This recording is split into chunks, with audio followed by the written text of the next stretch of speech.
విశాఖ ఎంపీగా ఇద్దరు ప్రధాన అభ్యర్థులు ఉన్నారు. బొత్స ఝాన్సీ గారు, భరత్ గారు. ఏంటి విశాఖ ప్రజలు ఈసారి ఎవరు కోటేస్తున్నారంటే ఏం చెప్తారు? విశాఖ ప్రజలు అంటే మేమంటే జగన్ గారిని గుర్తుంచుకుంటున్నారండి. అంటే పార్టీ అంటే వైఎస్ఆర్సీపీ జగన్ చేసే కార్యక్రమం బట్టి మా వార్డులో అంటే నాకు తెలిసిన అంటే ప్రజలందరూ మాట్లాడుకున్న విధానం ఏంటంటే వాళ్ళకి వచ్చే పింఛన్లు అవ్వచ్చు, అమ్మఒడిలు అవ్వచ్చు, దీంట్లో బట్టి వాళ్ళు పెట్టుకున్న దృష్టి ఏంటంటే జగన్ గారిని మనసులో పెట్టుకొని దాన్ని బట్టి ఇక్కడ ఉన్న బొత్స ఝాన్సీ గారికి వాళ్ళు మద్దతు వేస్తారని ప్రజల ఉద్దేశం. మాకు తెలిసిన చెప్పింది. ఎక్కడ చూస్తున్నా అదే మాట అంట. అదే మళ్ళీ జగన్ వస్తారనేది పెద్దగా చర్చ జరుగుతుంది అంట. అది 100% నిజం అండి. ఎందుకంటే ప్రతి ఒక్కరికి అంటే డోర్ టు డోర్ పింఛన్ అవ్వచ్చు, ప్రతి ఉదయం తెల్లవారి 1వ తారీఖు డేటీనే వాళ్ళకి అందించడం అవ్వచ్చు, అలాగే మత్స్యకారులు భరోసా అవ్వచ్చు, ఈ ఆటో డ్రైవర్లు అవ్వచ్చు, ప్రతిదీని డే టు డేట్ అంటే వాళ్ళకి పడడం వల్ల వాళ్ళ స్పందన. మేము చెప్పేది ఏం కాదండి, ప్రజల స్పందన. మేము మామూలుగా మాతో తిరిగే ప్రతి ఒక్కరు అడుగుతున్నారు ఎవరికి మీరు సపోర్ట్ చేస్తారంటే ఇక్కడ ఎవరు క్యాండిడేట్ని చూడట్లేదండి. డైరెక్ట్ జగన్మోహన్ రెడ్డి వైఎస్ఆర్సీపీనే చూస్తున్నారు. జగన్ గారు అనేసి చూస్తున్నారండి ఎక్కువ. దీంతో మాకు తెలిసింది ఏంటంటే ఇక్కడ బొత్స ఝాన్సీ గారు ఉన్నారు, వాళ్ళు 2 సార్లు కూడా చేస్తున్నారు కాబట్టి 100% వీళ్ళందరూ ఫ్యాన్ గుర్తుకే వేస్తానని మద్దతు ఇస్తున్నారు. ఎలా ఉండబోతుంది? ఝాన్సీ గారు ఏం తెలుసు, పెద్దగా సుపరిచితురాలు కాదు విశాఖపట్నానికి. కానీ మొన్న తెలిసింది ఏంటంటే ఆవిడ కూడా విశాఖపట్నంలోనే పుట్టారు, ఇక్కడే చదువుకున్నారని తెలిసింది.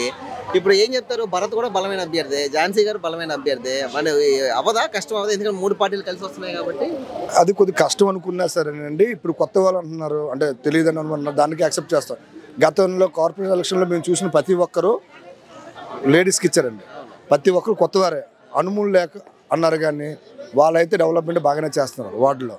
అలాగే మేయర్ గారిని తీసుకున్న లేడీయే, కానీ వాళ్ళు కూడా మన వార్డులో అంటే అన్ని వార్డులు కూడా సమానత్వంగా కార్యక్రమాలు చేస్తున్నారు. దీన్ని బట్టి అంటే మనకు పాత వాళ్ళకి ఎక్స్పీరియన్స్ ఇచ్చిన వాళ్ళు చేస్తే వాళ్ళు ఏం చేయాలనుకున్న మీకు చెప్పక్కర్లేదు, మీడియాకి వాళ్ళు ఏం చేయాలనుకున్నవే చూస్తారు. కొత్త వాళ్ళు ఏంటంటే డెవలప్మెంట్కి చూస్తున్నారు, అంటే పేరు పోకూడదు, పేరు తెచ్చుకోవాలని పని చేస్తున్నారు.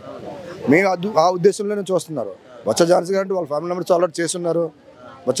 దాన్ని బట్టి 100% ఇక్కడ అనుకున్నది వైసీపీ కుటుంబం. ప్రధానంగా బొత్స ఝాన్సీ గారిది ప్రధానంగా రాజకీయ కుటుంబం. వాళ్ళ భర్త మినిస్టర్గా ఉన్నారు. ఇవన్నీ ఫ్యాక్టర్స్ కలిసి వస్తాయంటారు ఆవిడకి? 100% కలిసి వస్తాయండి. ఎందుకంటే గతంలో వాళ్ళు డెవలప్మెంట్ కూడా చేస్తున్నారు, రాజకీయ పరంగా చేస్తున్నారు. మా దగ్గర చూసుకుంటే మీరు ఎక్కడ మనం సర్వే చేసుకుని ఎవరిని అడిగినా ఏ వార్డు తీసుకున్నా వాళ్ళు చెప్పేది ఒకే నిదానం అండి. అంటే జగన్ గారు ఏం చెప్పినట్టు ఏమన్నారు, మీకు మంచి జరిగితే ఓటేయమన్నారు. అంటే ఇంకో క్వశ్చన్ చెప్పలేదు. మేము వినేది కూడా అంటే పార్టీ పరంగా మేము మాట్లాడట్లేదు, జనపరంగా మీ జనాల్లో వచ్చే మాటలు.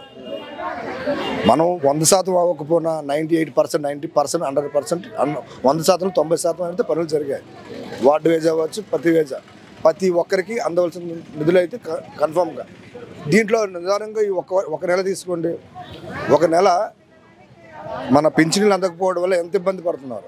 చాలా మంది చనిపోయారు. వాళ్ళు వచ్చి ప్రతి ఒక్కరు ఫోన్లు చేసి ఎలాగ బాబు ఇలాగైతే ఎలాగని ఎంత ఇబ్బంది పడుతున్నారు. ఈ కార్యక్రమం జగన్ గారు చేయడం వల్ల వృద్ధులకి ఎంతో మేలైంది. ఇంటికి వెళ్ళి ప్రతి 1వ తారీఖు నుంచి 2వ తారీఖు డబ్బులు అందించడం వాళ్ళు హ్యాపీగా ఫీల్ అయ్యారు. ఇప్పుడు చూస్తే ఏమైంది, ఇప్పుడు ఆల్రెడీ 5వ తారీఖు అంటే వాళ్ళు ఎలా తిరుగుతున్నారు అంటే అందరూ మా కాడికి వచ్చి కంప్లైంట్ చేస్తారు, అయ్యా గతంలో వాలంటీర్ వచ్చి ఇచ్చారు, మాకు బాగుంది, మీరైనా చేయండి అని ఇలాంటి కార్యక్రమాలు వాళ్ళు ఆపడం వల్ల ఎంతమంది ఇబ్బంది పడుతున్నారో అది అందరికీ తెలిసిన విషయమేనండి. 100%. 175 స్థానాలు కాకపోయినా డెఫినెట్లీ సీఎం అతనేనండి. 2024 మన బొత్స ఝాన్సీ గారేనండి. ఎందుకంటే అక్కడ లోకేష్ సింబల్ అంటే బొత్స ఝాన్సీ గారు చేశారు సింబల్ అంటే జగన్మోహన్ రెడ్డి ఫ్యాన్. ఆ ఫ్యాన్ గుర్తుకు అందరూ అది ఫిక్స్ అయిపోయారండి.